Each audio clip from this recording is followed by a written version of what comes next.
Amahan sa langit, salamat Lord sa karumbuntag, Lord. Thank you, Jesus, for all the blessings that you have given us. Thank you, Lord, for the gift of life and the gift of salvation. We are forever grateful. Thank you, Lord. This morning, Lord, I pray, Lord, that you will help us understand your word. Understand about these 10 commandments that you have given to Moses, to the Israelites through Moses. And I pray, O Lord, that through the word, we may know what is your will for us and that we may obey you. Lord, kani ang panalangin sa imong katawhan, Lord. I pray, O God, that you will open our hearts, Lord, that we will have the humility to learn your word and to know your will. Thank you, Jesus. We want to commit this morning's service into your hands. In the mighty name of Jesus, all this we pray.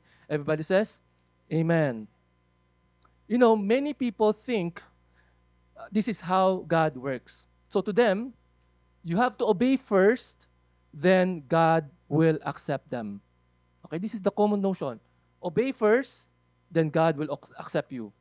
Be good, follow the rules, do what is right. And maybe, just maybe, God will save you. In fact, that is what other religion teaches. No? They teach that we have to be good, to obey certain rules to gain salvation. But that is not the message of Deuteronomy chapter 5. Before God gave his commandments, he reminded them of what he had done. So wala paghihatag ni Lord ang iyang mga commandments, iyang gipahinumdom ang iyang mga katawhan, ang unsa ang iyang gibuhat. So we can see here, God said, I am the Lord your God who brought you out of the land of Egypt, out of the house of slavery. So, klaro, di ba? God told them, okay? God told them, I have already rescued you. God did not tell them, obey me and I will rescue you. Instead, God said, I have rescued you, then you obey me. Okay? So, God saved them first. Grace came first. Redemption came first. And church, the same is true for us. Inana pod sa atoa. Abi nato ang Old Testament balaod. No, it's about grace, still grace. Old Testament, New Testament, it's the same. It's by grace that God has saved us. Okay? For the Israelites, God saved them out of Egypt. For us, the Lord Jesus Christ saved us by dying on the cross for us. We do not obey God so that He will save us. We obey because He has saved us. We are not redeemed by obedience. We are redeemed to obey. Okay? Kita gitubos ta aron musunod sa iyang mga balaod. So this morning, okay, we will preach on Deuteronomy chapter 4, verse 44 to 5, verse 11. I initially planned to preach the entire 10 commandments in one session, but I noticed it's quite long. And mas gusto na ako mahimay-himay na to para makasabot gyud ta sa 10 commandments. So, I will be preaching first 3 commandments today and the continuation will be next week. Okay, so let's go to Deuteronomy chapter 4, verse 44. So, kani ang nakabutang sa libro. Now, this is the law which Moses set before the sons of Israel. These are the testimonies and the statutes and the judgments which Moses spoke to the sons of Israel when they came out from Egypt across the Jordan in the valley opposite Beth Peor, in the land of Sihon, king of the Amorites, who lived at Heshbon, whom Moses and the sons of Israel struck down when they came out from Egypt. Verse 47, and they took possession of his land and the land of Og, king of Bashan, the two kings of the Amorites who were across the Jordan to the east toward the sunrise, from Aroer, which is on the edge of the valley of Arnon, even as far as Mount Sion, that is Hermon, with all the Araba across the Jordan to the east, even as far as the sea of the Araba at the foot of the slopes of Pisgah. So magtingala mo, unsa man ni siya, taas kayo. Actually, this is basically a transition, an introduction to the second major address of Moses. If you recall, from Deuteronomy chapter 1, to chapter 4, that is Moses' first address or sermon. Okay? So, that is what we preached before. Now, we are now in the second address of Moses. At itong transition. So, nakabutang sa verses 44 to 45 that Moses is going to teach them the law, the testimony, statutes, and judgments. Remember, si Moses, ang iyang gitudlo sa makatawhan, dili iyang opinion, kundili ang balaod nga gikan sa Ginoo. Moses taught them God's revealed instruction. Okay? And then from 46 to 49, magtingala mo, daghan lagi nakabutang mga lugar. O si pasabutani. Well, all of this tell us where Israel is. Where did Moses deliver this speech? Asa siya. So gibutang diha, asa ang setting. So makita nato sa east of Jordan, in the land taken by Sihon, taken from Sihon and Og, etc., etc. So all of this, if you notice, taas kayo, it speaks about the location where Moses delivered the second speech. Okay, let's go to chapter 5. Ito yung heart of the passage. Okay. Chapter 5, verse 1. Then Moses summoned all Israel and said to them, itawag niya tanan Israel. Then, giingnan sila. Sabi niya, hear, O Israel, the statutes and the judgments which I am speaking today in your hearing, that you may learn them and be careful to do them. Sa binisaya, pamati, O Israel, sa mga balaod ug mga paghukom nga akong gisulti karon sa inyong mga igdulungog. Aron kamo makakaton niini ug magmatngon sa pagbuhat niini. Okay. Take note. Okay, actually tatlong verb ang passage. If you notice, sabi, hear, O Israel,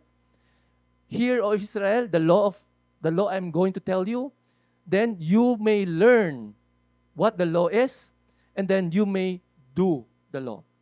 Alam mo yung tatlong yan, this is very important. Kasi sabi na una, listen, pay attention. So, hear, O Israel, sinasabi na, oy, mamina mo.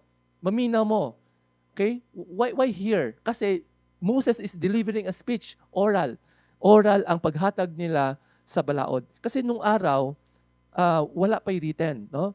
Ang commandments gihatag ni Moses is oral. And then somebody wrote it down. Okay? Oral. Kaya that's why, hear, O Israel. And then second, learn. When you say learn, makakat-on. So, when you say you learn, you know the meaning of the law. And that's the purpose of Moses' sermon.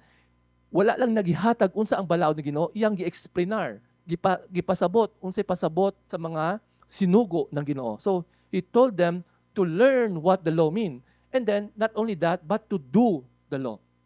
Okay? So in other words, take note that hearing alone is not enough.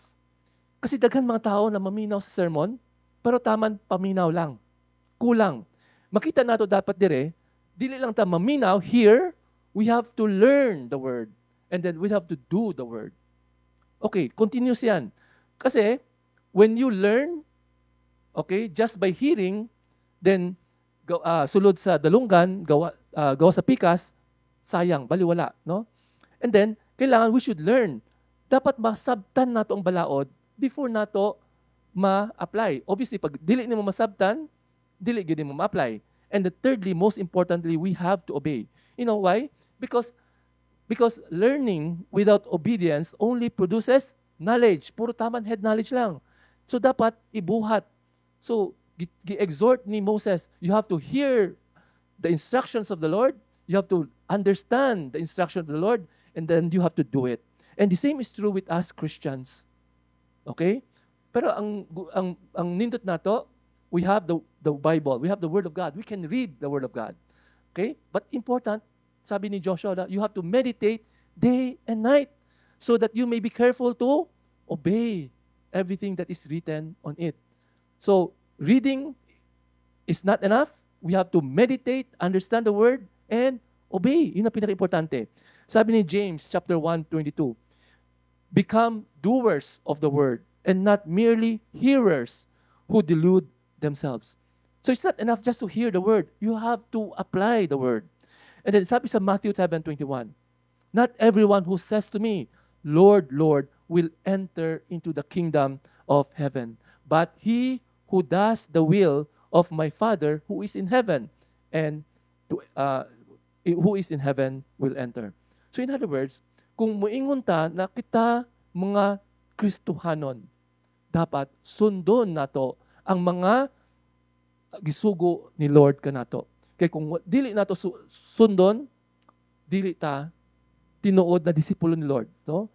Pag-abot sa panahon, mangutana, pag-abot sa langit, kinsa man ka, o ako kailan nimo. So that's very scary. Okay? You have attended church, even if you have perfect attendance, and the Lord will tell you, I do not know you. Okay? So how do you know if a Christian is really a Christian? Look at the fruit. Check if he is obedient. That's why, take note before Moses gave them the law, gi-exhort niya, hear, learn, and do the word. Okay? So, the question for us this morning is, are we obeying what God has said? Ato ba gisunod ang mga nakabutang sa Bible? Okay? We may come to church, attend Bible study weekly, we may know all the doctrine, but all of us are useless if there is no transformation. Baliwala ang tanan atong nahibaw-an, natunan, kung dili mag-usab kita. The goal of hearing God's word is not merely information, but transformation through obedience. So that is the challenge for us, not only for the Israelites, but also for us. Okay, so let's continue verse 2.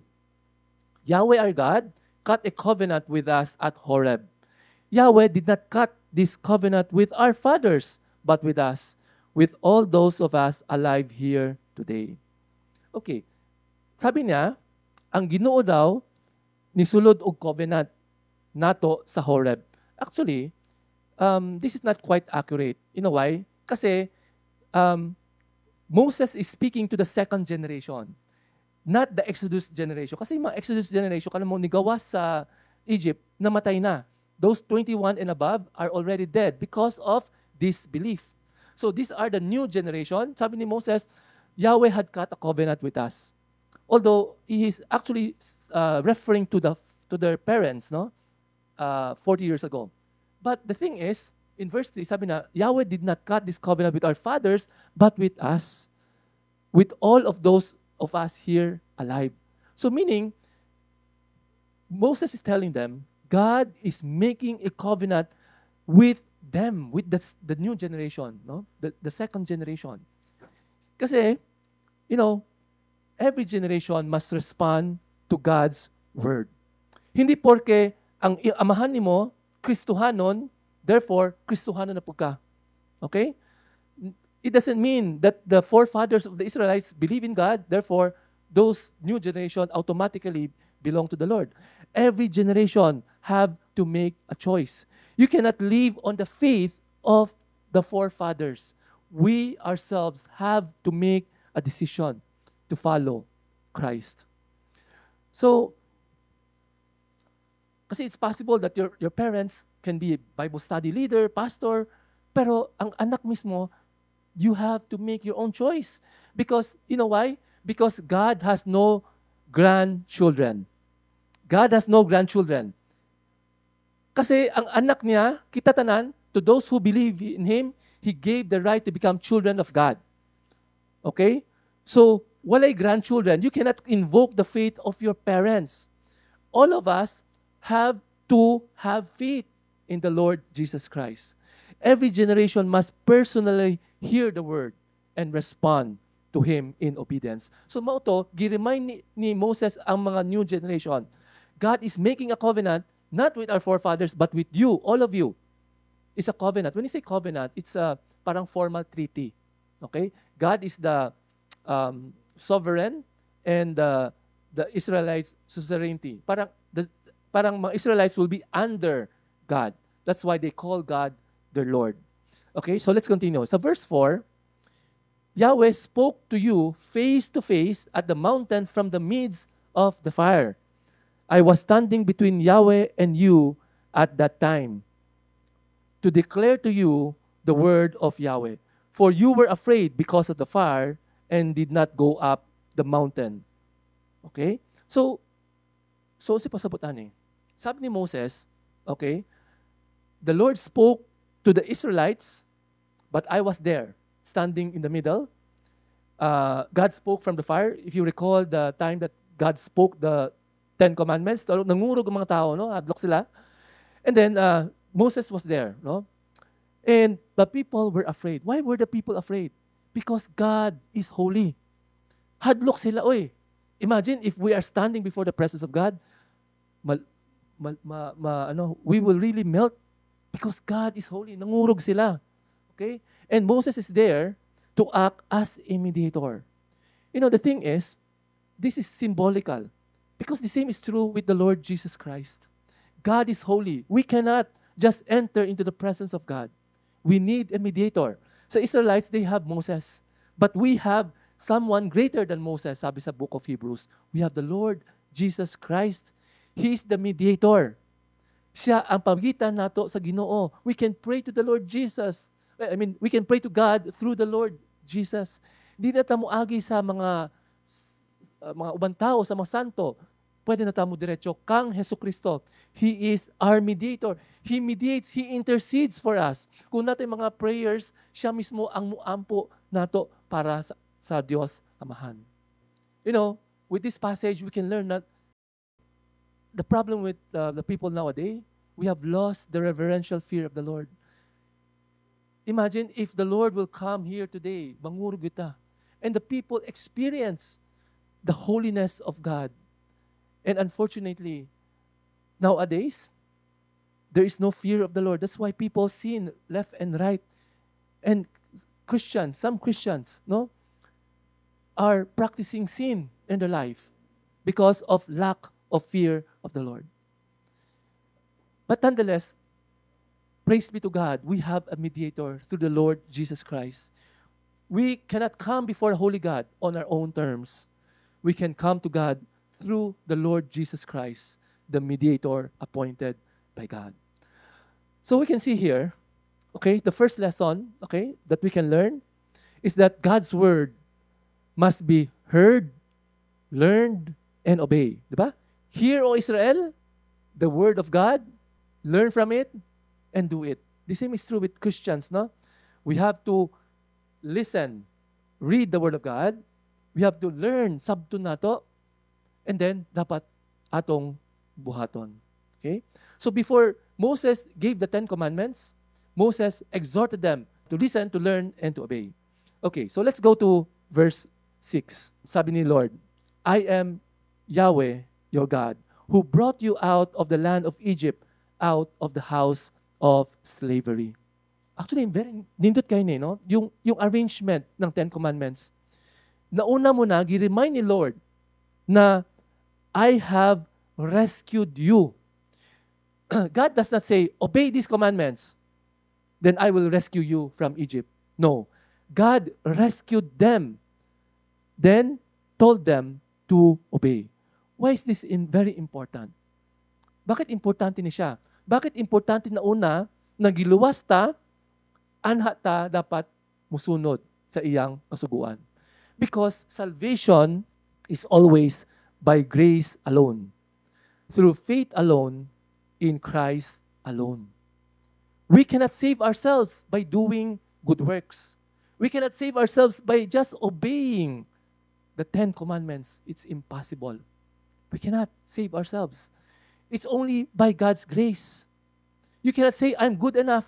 Or you cannot say that, mas bugoy ang akong silingan. Kung nay mo adto impyerno mauna siya. No. Because you have to check yourselves against God's standard.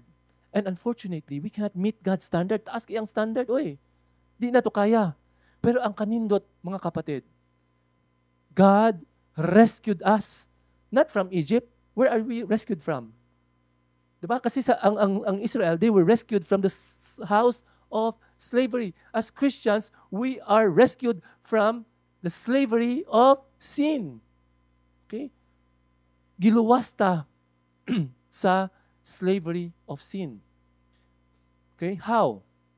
by the Lord Jesus. He died on the cross for our sins. Ang atong mga kasalanan, instead of kita ang mamatay sa cross, gidala niya, no? Gidala sa iyang lawas, no? He bore our sins on His body on the cross so that we may not die to our sin, but can have eternal life, no? If we repent and surrender to the Lord. That's why, very important na gi-remind sila that you are redeemed, therefore you obey. That's why, brothers and sisters, our obedience is not the price of redemption, but it is the response to redemption. We obey God because we were redeemed. We obeyed God. We obey God to show our gratitude since we are saved. Grace comes before law. Nauna muna ang grasya, ana ang balaod. Moto, kung nauna ang grasya, then sunod ang balaod, ang pasabot ba na, pag wala ka nagsunod sa balaod, mawala ang imong salvation? Kasi ang sabi nauna, naluwas ka agi sa pagsunod sa balaod o sa grasya? It's grasya. Christians, there's no Christians can claim that they are perfect. We sin. Okay, we sin. That's why we need God's grace. Okay? Grace comes before law.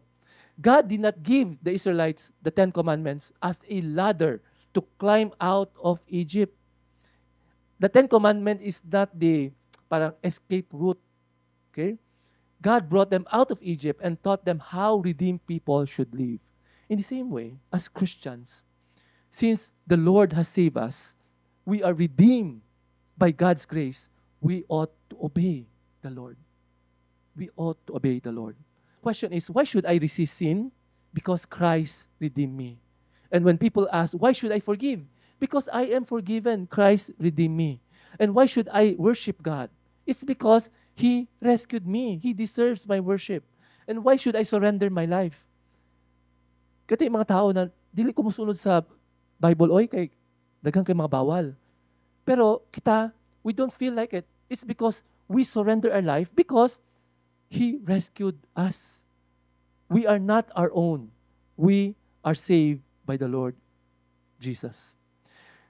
Biblical obedience is not merely, God commanded me, but the Lord who saved me commanded me. It's very important.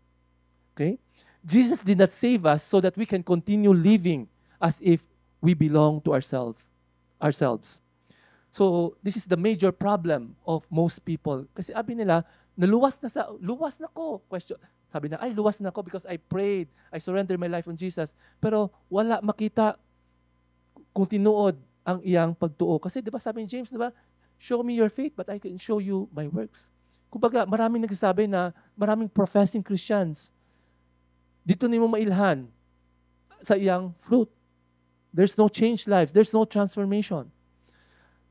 People want forgiveness, but not to be under God's authority. People want heaven, but not holiness. People want grace, but do not want to obey. People want salvation, but they still want to be in control of their lives. So, napakalaking question mark, no? Napakalaking question mark. When we are redeemed, we are no longer our own. We belong to the Lord Jesus Christ. In fact, sabi ni Paul in 1 Corinthians chapter 6, verse 19-20, you are not your own. You were bought by a price.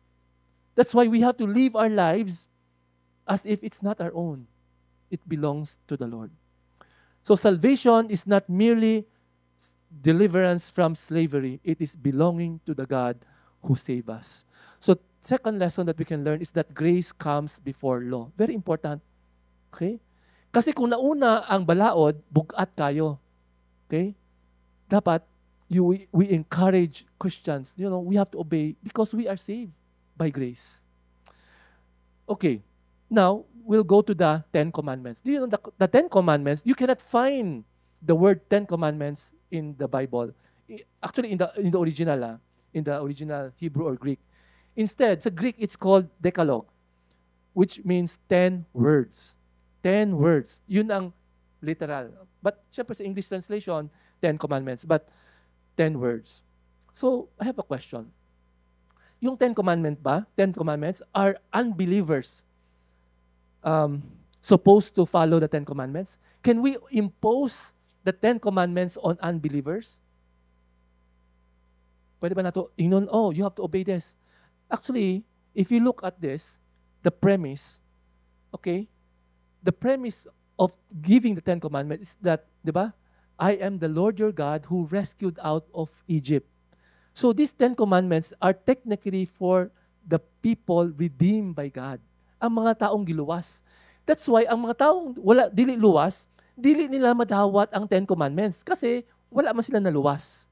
That's why a lot of people said, I do not want the Bible because parang it's imposing itself on me. The problem is, wala man sila luwas, wala nila nasabtan, okay, ang grasya sa Ginoo. Mao to, dili sila musunod, di ba? So, it is unrealistic to expect unbelievers to follow Ten Commandments because they do not follow the morality of God. Because they are not redeemed. Okay, yung Ten Commandments, there are 10, di ba? Pero, naglahi ang numbering, no? Sa Lutheran and Catholic, ang first commandment is no other gods and no images. And then the 9th and 10th, gibulag nila ang do not covet. Okay? Yung una, 9th commandment, do not covet your neighbor's house. Yung 10th commandment, do not covet your neighbor's wife. Pero sa Reform or in other Protestant churches, the first 4 are the commandments dealing with our relationship with God. And then the 5th to 10th commandment are the commandments that deal with how we deal with other people. Okay, so let's go to the first commandment. Okay, verse 7. You shall have no other gods before me. Okay, etong no other gods before me, if you look at the literal translation, literally it says, you shall have no other gods before my face or before my presence. What do you mean by that? Di ba kabalo naman wala may laing Diyos? Di ba? Isa naman ang Diyos, di ba? But ang point ni God wants exclusive allegiance or loyalty. Wala tay Diyos sama or equal or mas labaw kaniya.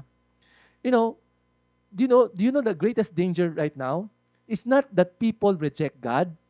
They still believe in God, but the problem is they add something. Okay? They add other gods beside our God. A lot of Christians are like that. They say, I'm a Christian, I believe in God. Pero, teka lang, napay mas labaw sa Diyos sa ilang kinubuhi. You may attend church, you may sing songs, you may still call yourselves Christians. But the question is, who are you devoted to? So, ang modern day idols, kasi nung araw, ang gods, mga rebulto, statues.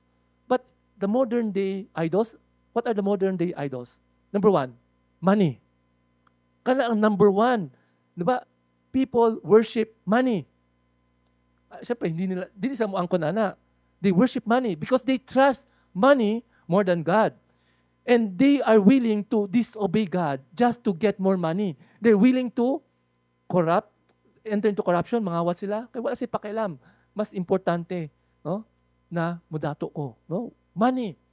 And unfortunately, a lot of people do not want to become Christians. There are extreme, no? There are very rich people and they use their wealth to refuse to believe in God kasi para nila comfortable sila. Bakit kailangan ako Ginoo? I have everything I need in this world.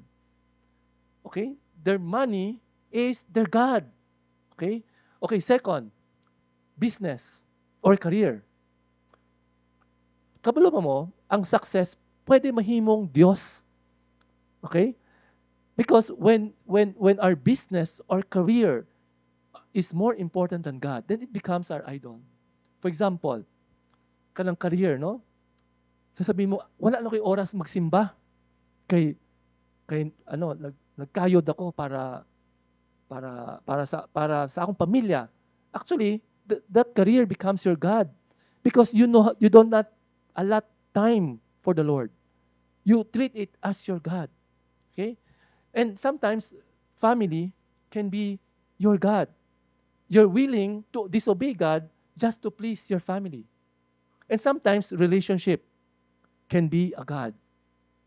Ito talaga, yung mga boyfriend, girlfriend, jowa, di ba? Mamahalin kita, hahamakin ang lahat, bahala na, di ba? So parang, kumbaga, na may mga red flags na, dili gyapon maminaw sa badlong sa ginikanan. Okay? Because of that person. That person become a God. And sometimes people enter into wrong relationship. Sabi na, bahala na nasa laing uyab, pero love mo na ako siya. O bahala na siya kung nasa asawa na, pero love mo na ako siya. That person becomes your God. Because, kasi if God is number one in your life, you would obey God first before your feelings. You would love God more than loving that person. And sometimes pleasure can be our God. Parang we enjoy so much ganahan mag travel, mag games, addicted na magdula, wala na time magbasa sa Bible.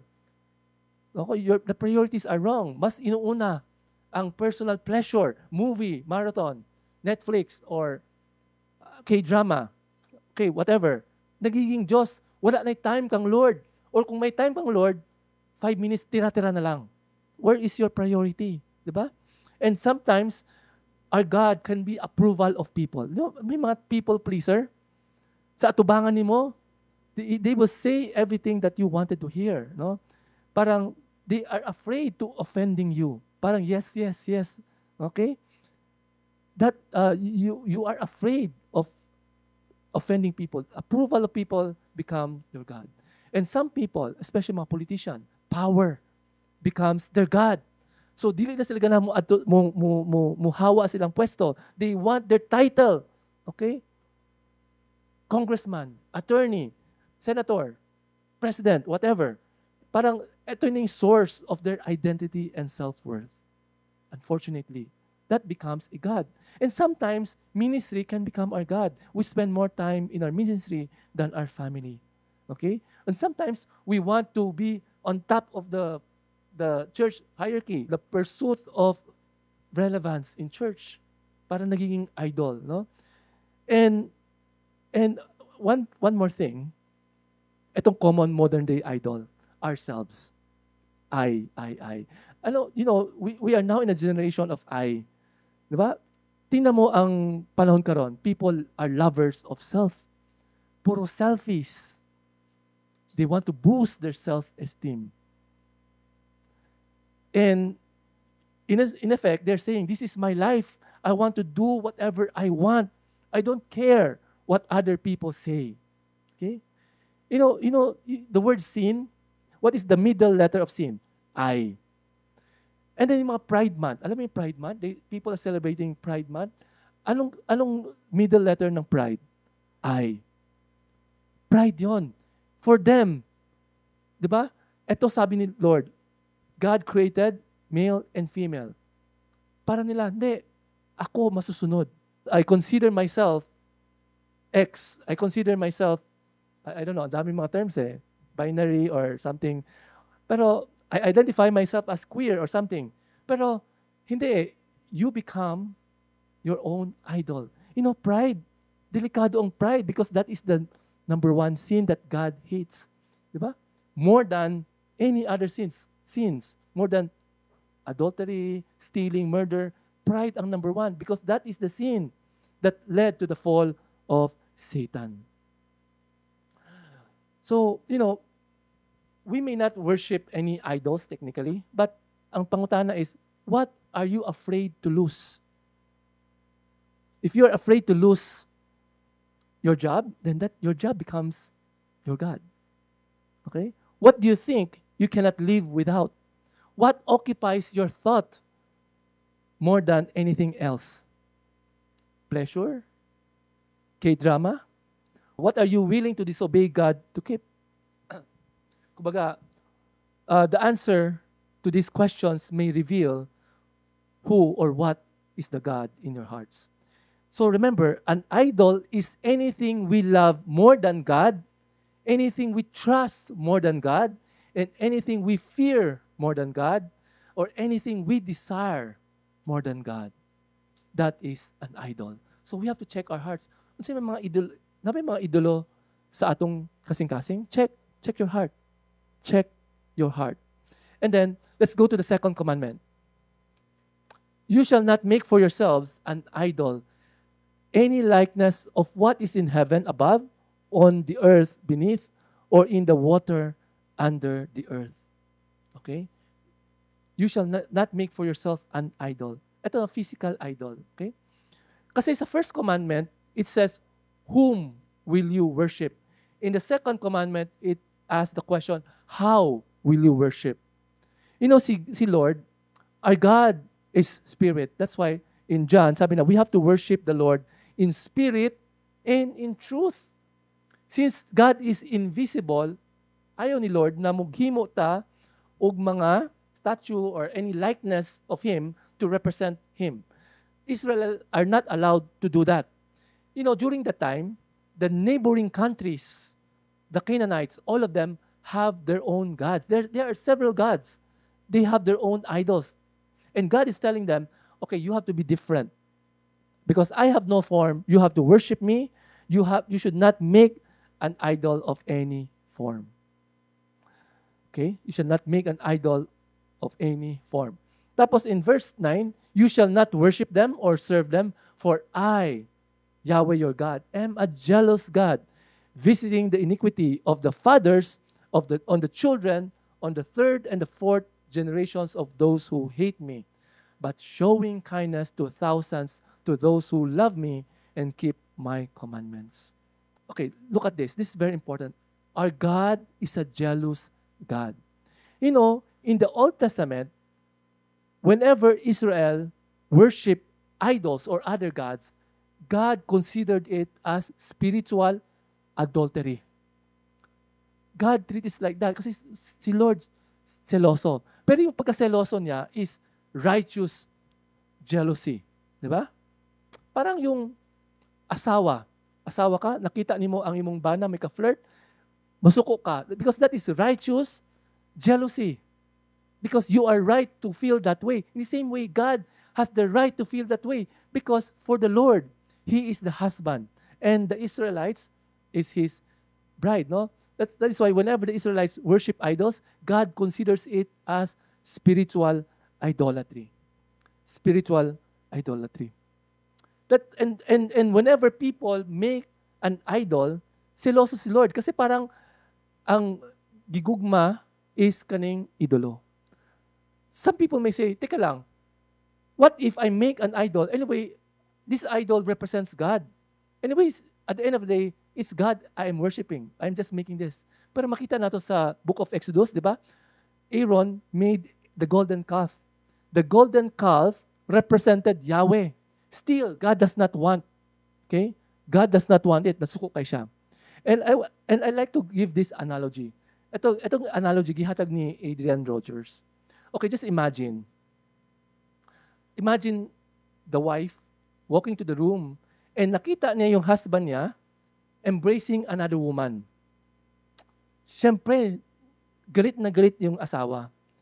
And then, ang excuse ng asawa, wait a minute. Don't get the wrong idea of what I'm doing.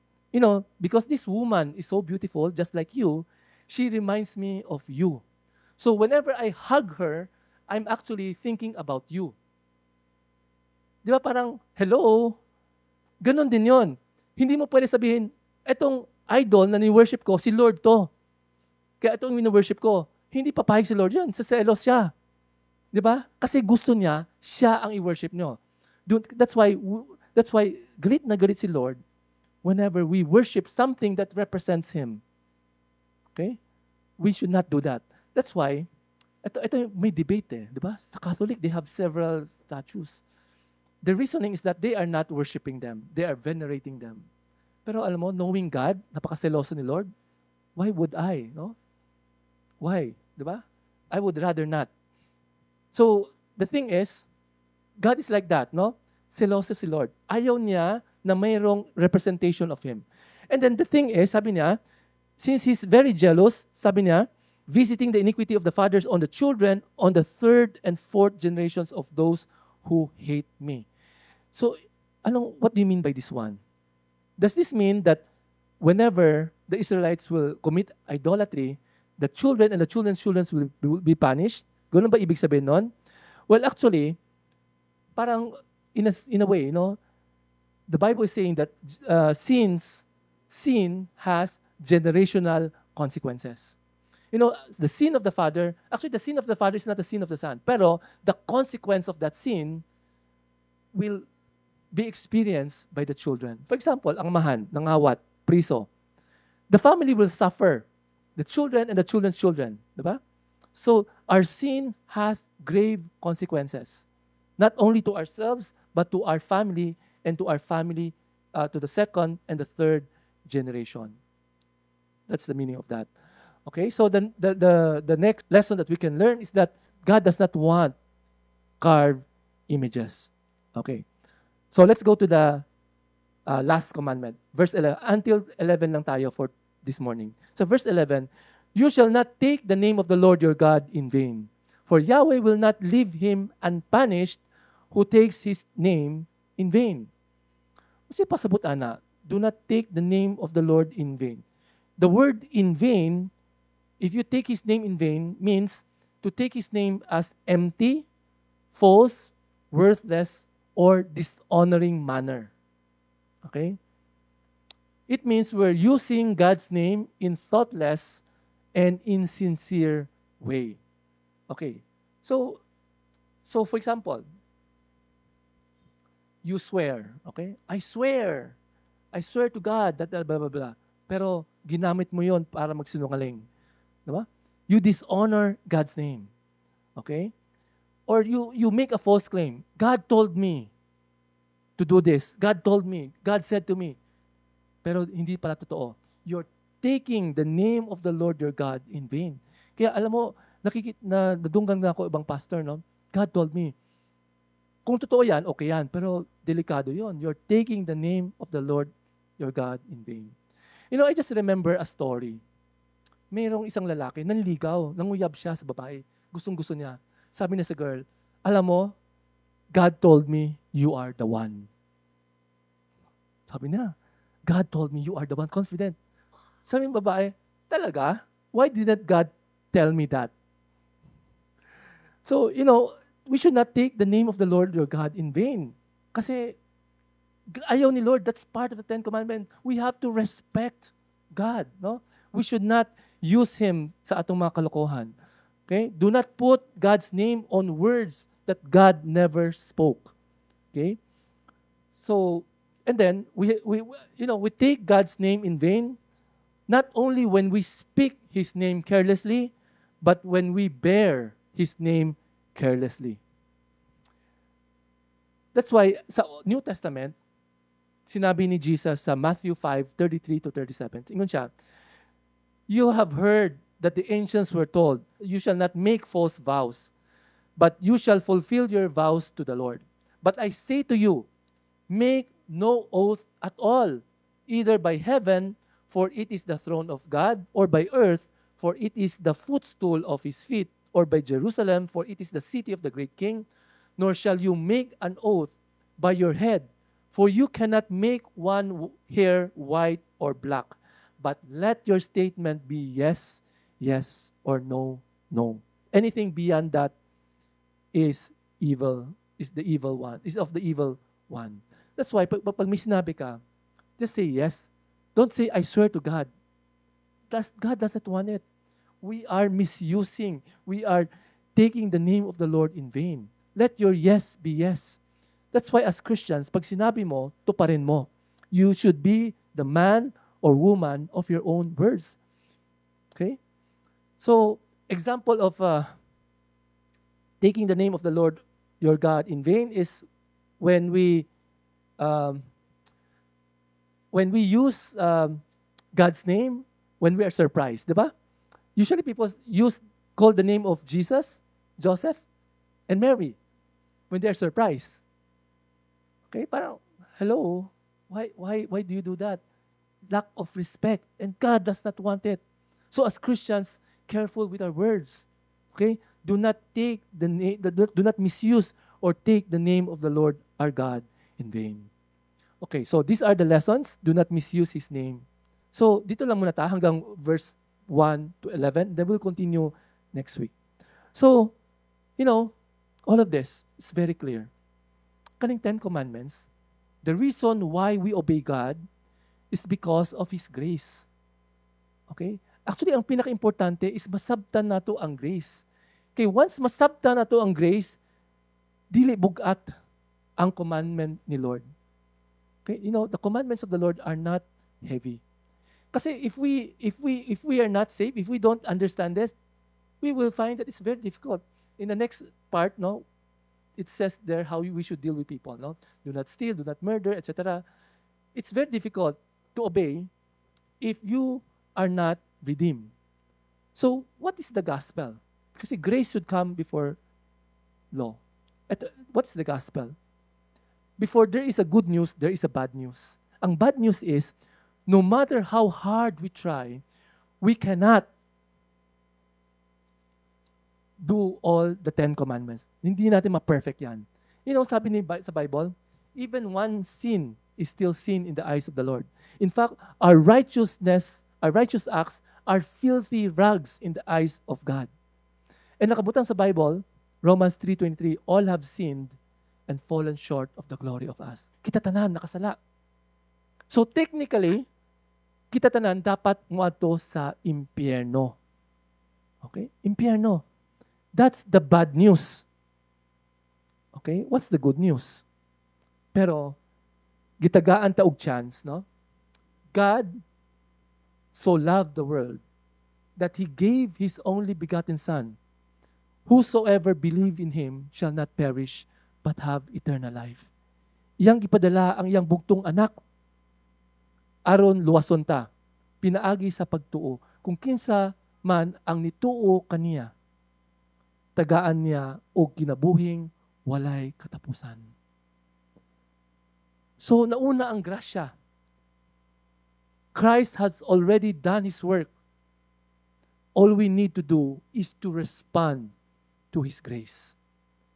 So, karong adlaw, unsa atong buhaton? Dawaton nato ang iyang grasya o atong i-reject. Ganun lang yun, dalawa lang yan eh. Either we accept His grace or we reject it. So, kasi love is not love when it is forced, correct?